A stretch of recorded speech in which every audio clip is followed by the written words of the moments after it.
buenas tardes. Soy Diego del Colegio de Geógrafos de Aragón y hoy tenemos una nueva entrevista de nuestra serie Geografía Profesional en el siglo XXI y tenemos un invitado que nos va a ayudar a entender un poco más sobre la diversidad de la geografía y ayudarnos también a responder cuando nos preguntan la famosa cuestión de qué hacemos los geógrafos. Ahora te voy a pedir que te presentes tú mismo. Muy buenas tardes a todos, soy José Juan González para los amigos J y soy geógrafo. Muy bien, Jota, ¿qué tal? Me alegro por fin de poder pillarte, que eres un hombre ocupado. Ahora nos vas a contar por qué andas siempre tan ocupado. Y lo primero que quería preguntarte era que nos contases un poco cómo surgió tu vocación de geógrafo, tu amor por la geografía. Pues bueno, ya os digo que un amor a primera vista no fue.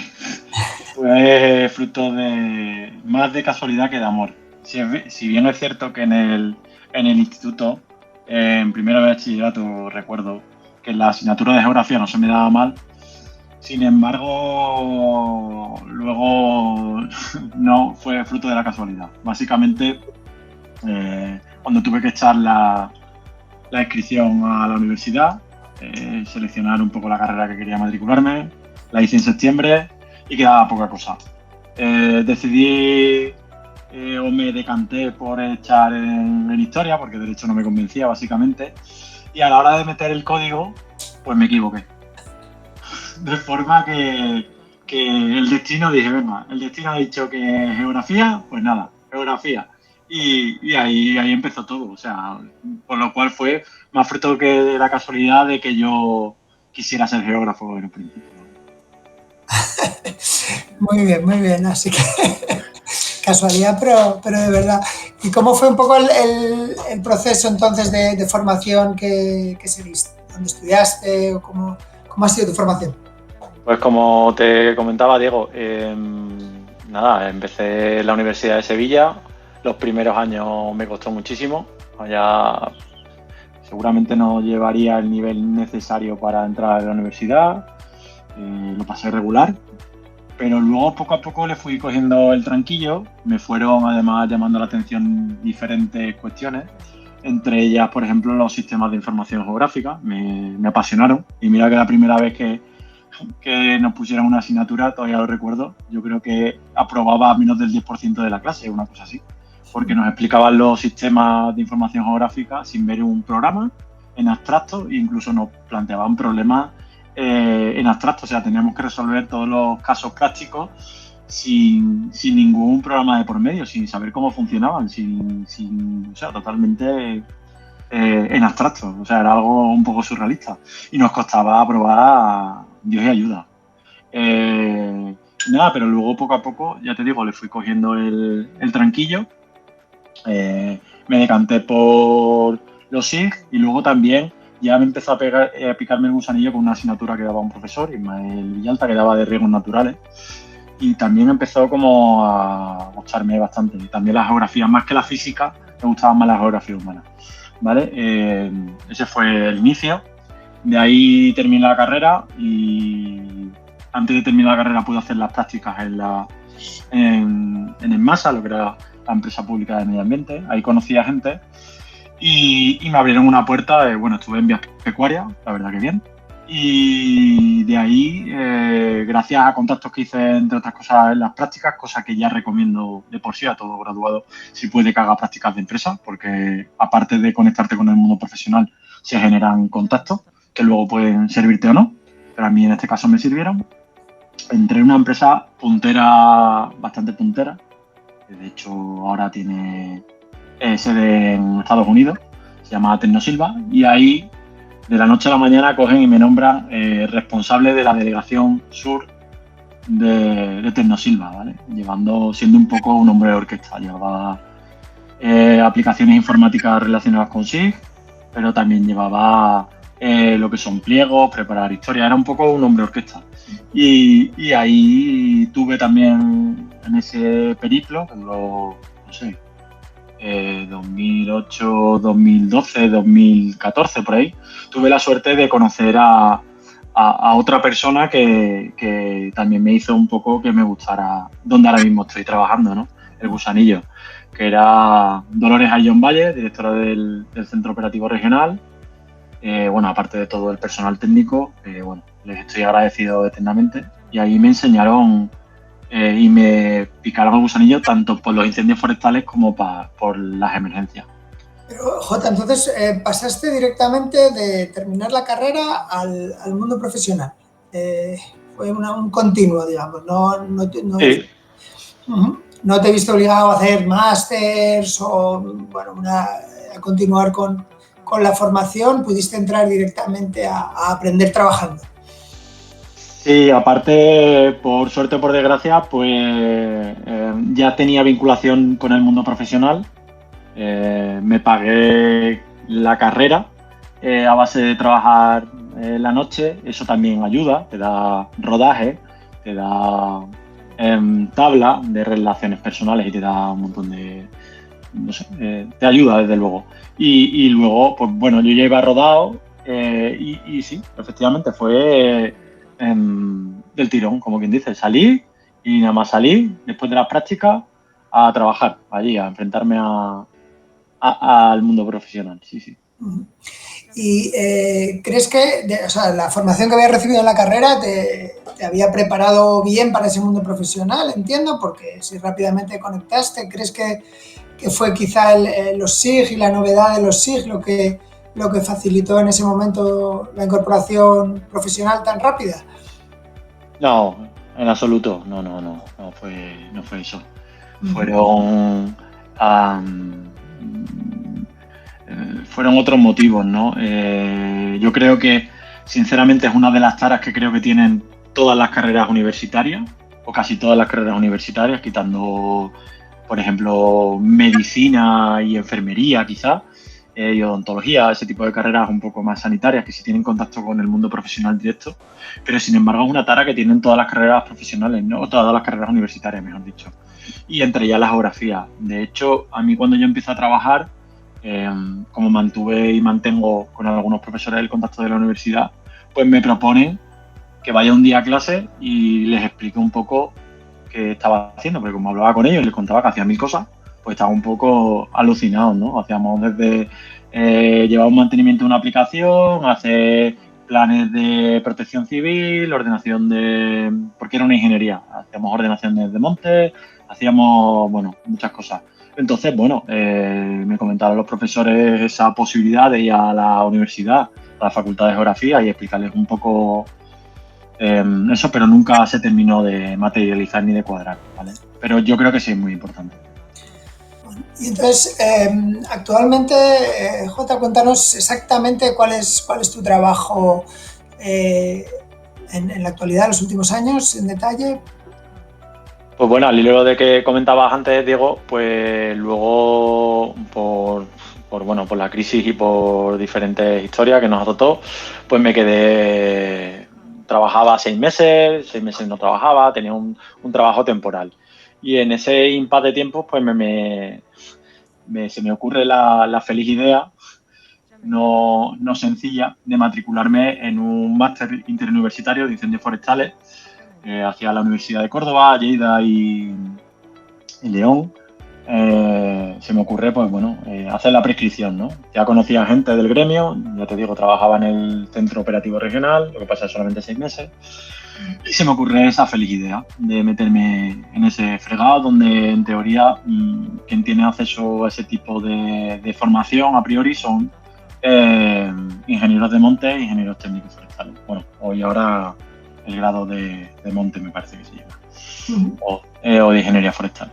Y nada, me metí ahí y fui la primera persona exógena a ese mundo que se que lo aceptan en ese máster. Nada, sigo trabajando 6 meses.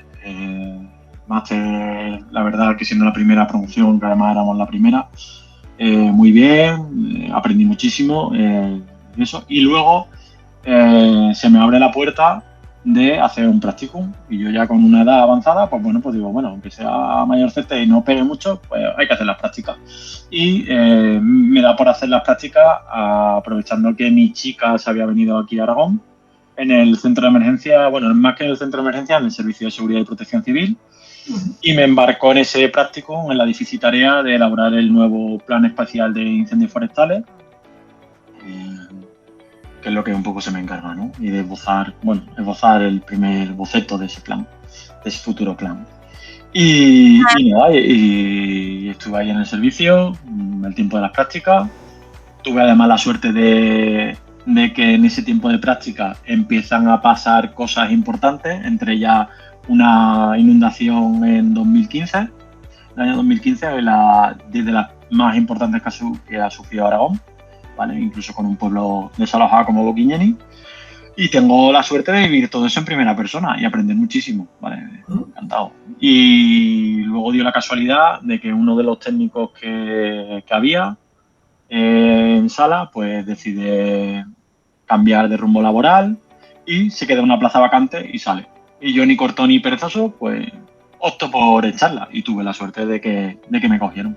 Yo ahora mismo es donde trabajo más que en el servicio, trabajo en el centro de emergencias 112 y soy técnico de sala del centro. ¿Y cómo has visto tu incorporación, como decías, ¿no? Un poco como extraterrestre, geógrafo extraterrestre a este mundo de la coordinación de emergencias?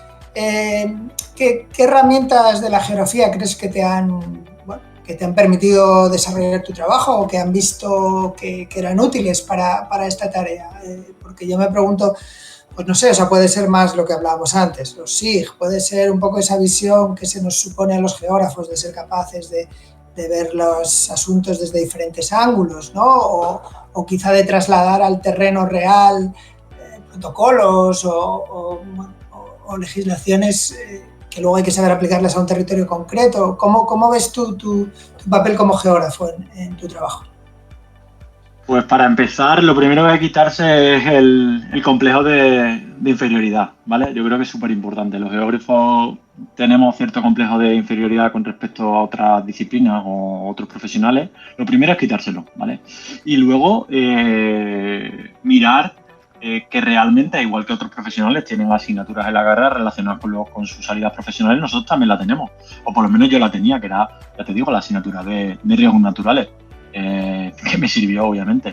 Luego, todo el mundo de lo que son las tecnologías de la información y comunicación, obviamente una parte muy importante son los sistemas de información geográfica, pero también tuve yo mucha suerte con uno de los profesores de la carrera, con Jesús Ventura, que nos explicaba las cosas desde el inicio de los tiempos, ¿no? Dábamos bases de datos, dábamos un montón de cosas que también me resultaron de gran utilidad. Y también, obviamente, toda mi experiencia anterior en la ingeniería, llevando el mantenimiento de aplicaciones informáticas, eso también me sirve, y además relacionado con las emergencias. Trabajar también anteriormente en un centro de emergencia, de alguna forma, el Centro Operativo Regional del Plan Infoca, que quieran o no quieran, pues al final se gestionan emergencias, aparte de la extinción de incendios.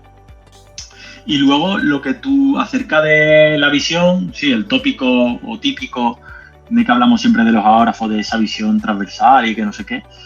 Pero más que eso, yo creo, o por lo menos es algo que me he ido dando cuenta poco a poco, es que somos capaces de, o por lo menos en mi caso, y supongo que en caso de más compañeros, del enfoque más social o humano en las emergencias, ¿vale? Quizá a otros profesionales eso le cuesta un poquito más, y yo creo que a nosotros, por la formación que tenemos, nos cuesta menos. O sea, el dar humanidad en situaciones donde las personas no lo están pasando bien, yo creo que es un punto que podemos aprovechar a nuestro favor, al igual que lo que comentamos siempre, ese tópico típico de ver otros puntos de vista que otro tipo de profesionales no lo ven.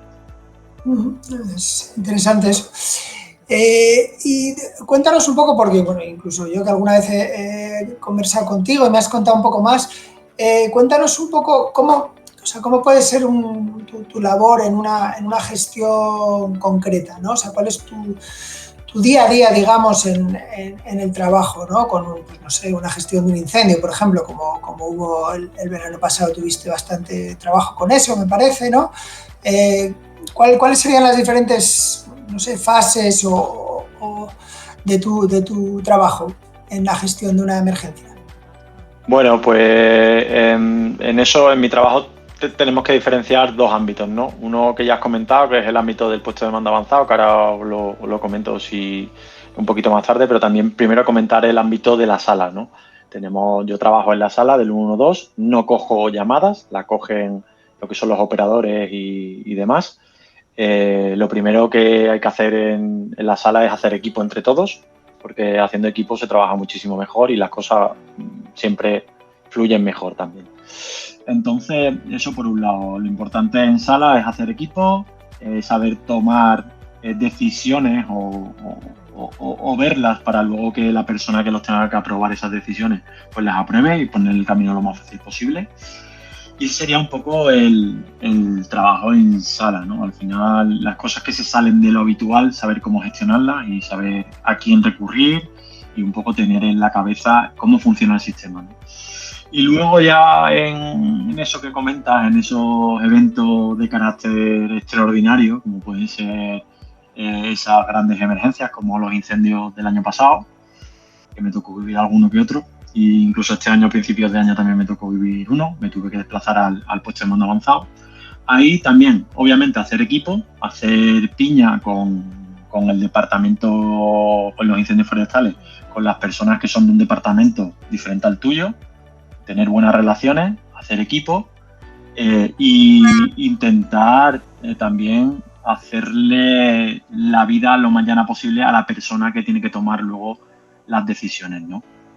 En este caso, en incendios forestales sería el director de operaciones, prestarle apoyo.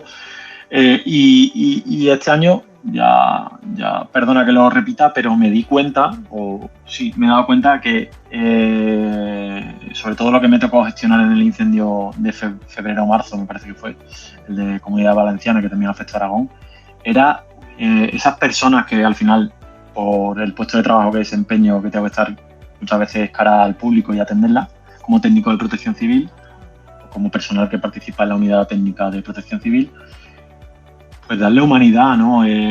Darles empatía, intentarles solventar los problemas, intentar darles soluciones.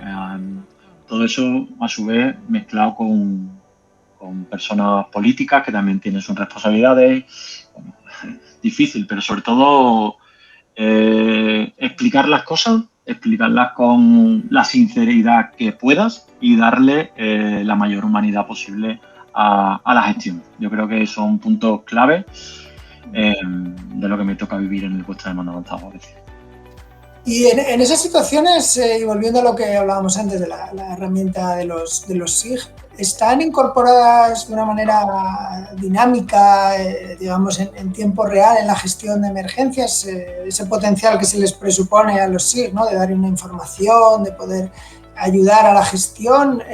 ¿Cómo valoras tú su incorporación, digamos, a la gestión de emergencias? ¿Es fluida?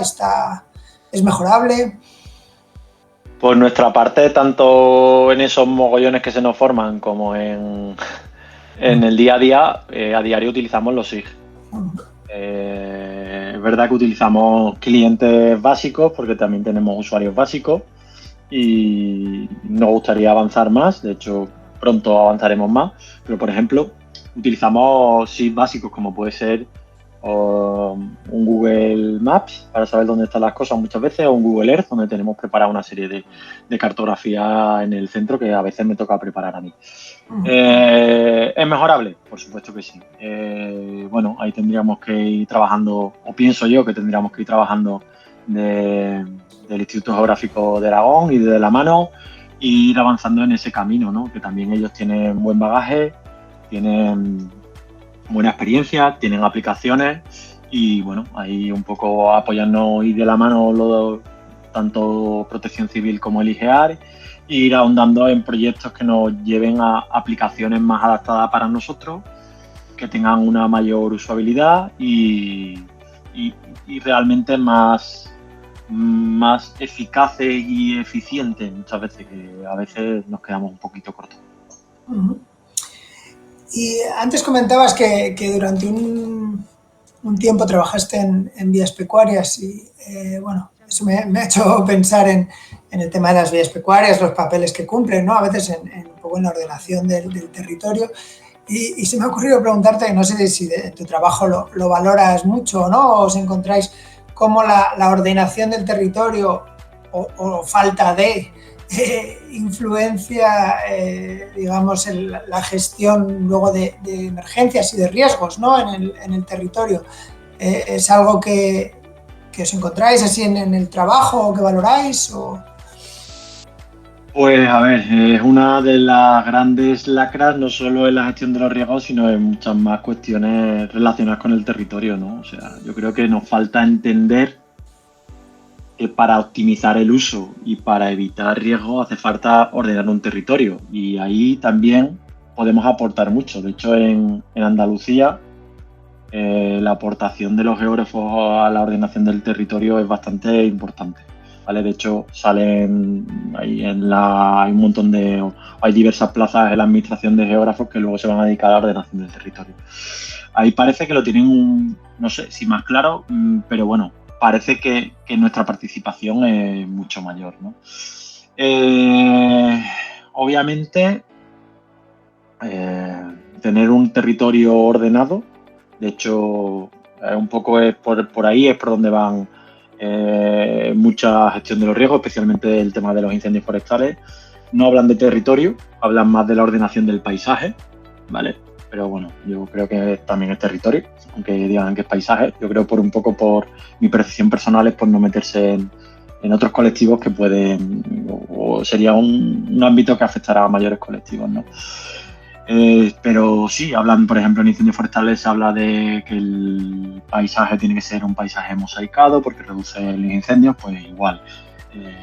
En el caso de los demás riegos. Y ya no solo de los riegos, sino la optimización del territorio. Me acuerdo de la carrera que nos comentaban cosas tan interesantes como la creación de ejes diarios que podían luego ser aprovechados a su vez por otras infraestructuras, ya sea telecomunicaciones o eléctricas, porque nos guste o no nos guste, una determinada infraestructura al final lo que hacen es dividir y imposibilitar que las personas circulen de un sitio a otro. Por ejemplo, una instalación del AVE, vallado.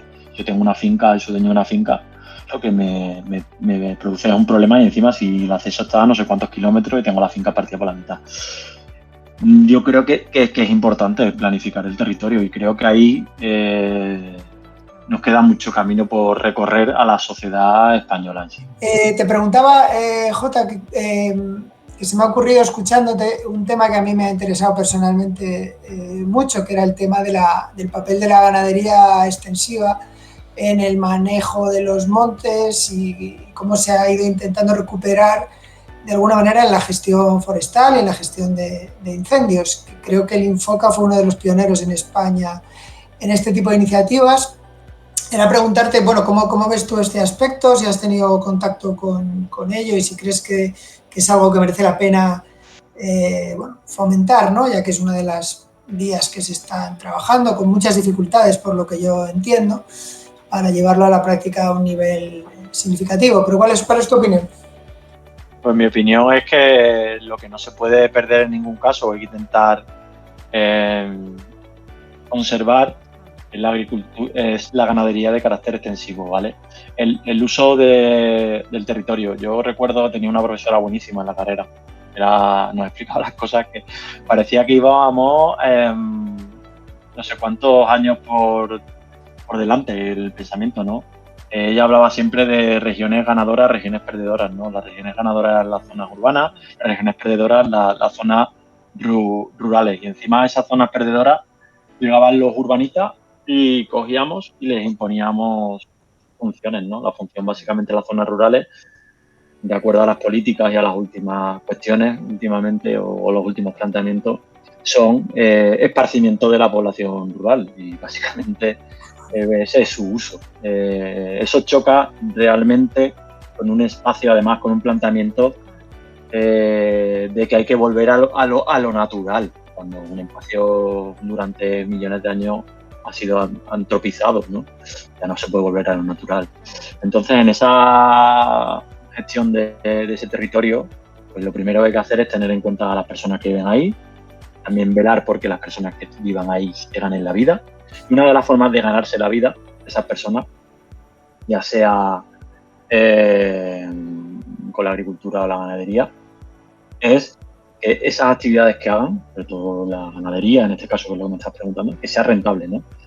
No hace mucho hubo un curso de incendios forestales, también lo dio aquí en Aragón, en la Sala de la Corona, bajo el paraguas de la Fundación Felipe González, y una intervención muy gráfica fue la de Felipe González y de Marc Castelnau, que hablaban un poco de tener en cuenta el paisanaje, y Marc saca un dato muy interesante, y era lo que costaba el tratamiento de las hectáreas, ¿vale? Y lo ponía en comparación con el tema de si hubiera actividades en el monte y a esas personas que trabajan más que en el monte, en las zonas rurales, se les pagará bien por mantener esa agricultura o bien por mantener esa ganadería extensiva, que sería mucho menos dinero.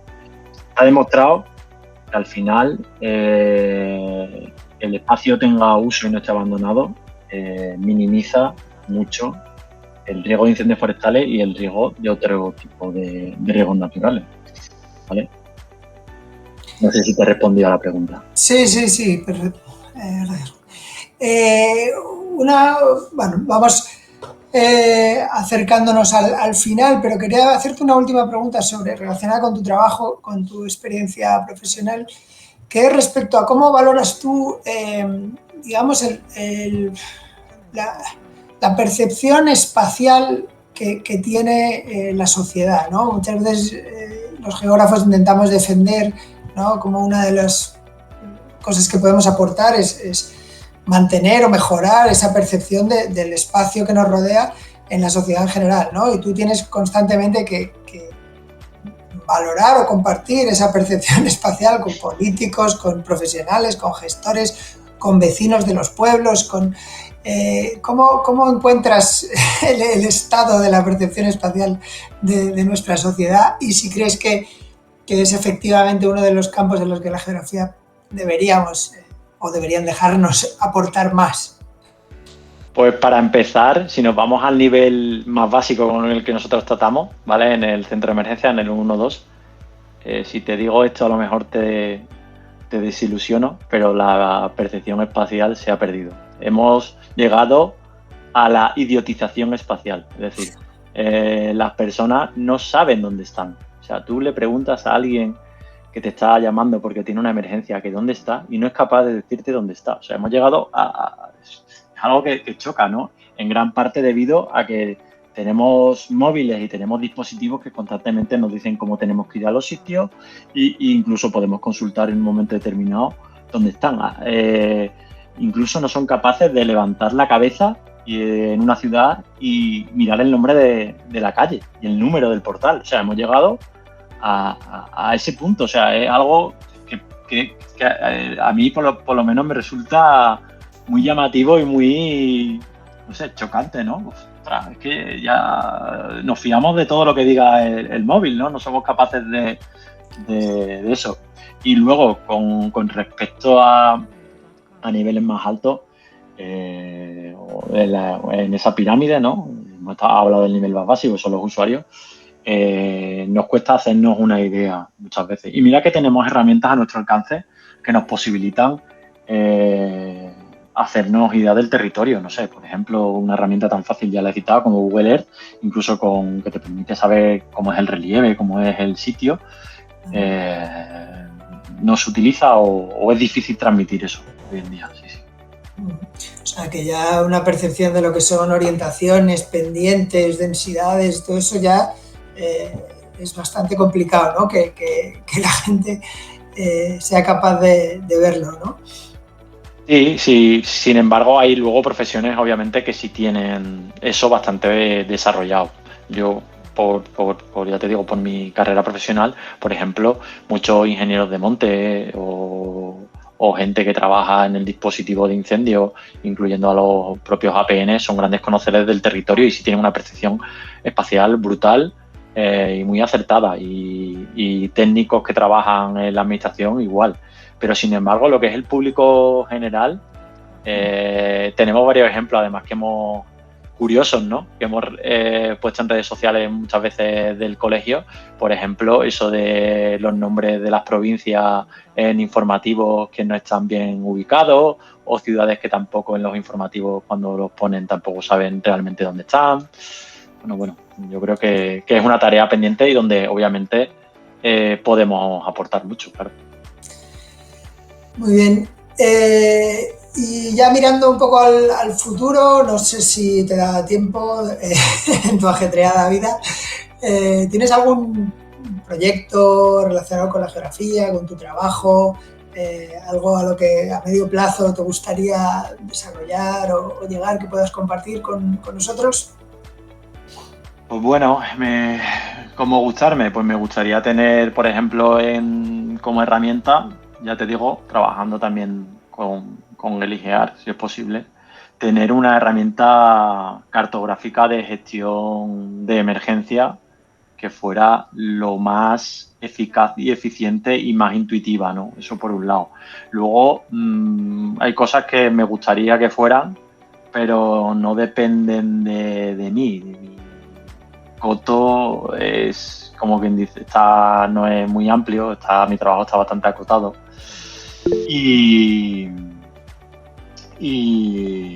eso, me gustaría mejorar la planificación, por ejemplo, que la planificación, donde he trabajado desde principios que empecé con mi carrera profesional, lo que es la planificación de emergencia, realmente no fuera un papel para cumplir el expediente, sino realmente una herramienta valiosa y eficaz y para gestionar esas emergencias, ¿no? Que diera instrumentos a las personas que al final nos tenemos que enfrentar, que somos muchos, de esa herramienta, ¿no? Que sirvieran de verdad y no solamente sirvieran para cumplir un papel.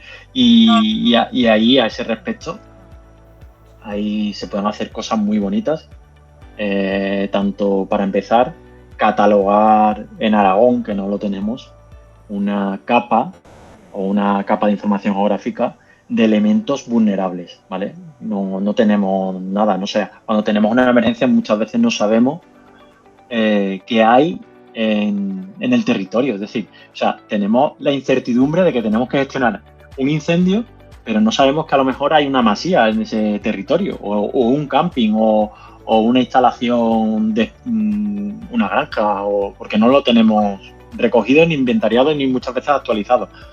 Entonces, gestionar emergencias sin saber lo que hay realmente en el territorio no es fácil. Te da mucha incertidumbre. Yo creo que a la hora de gestionar las emergencias, la incertidumbre tiene que ser lo menor posible.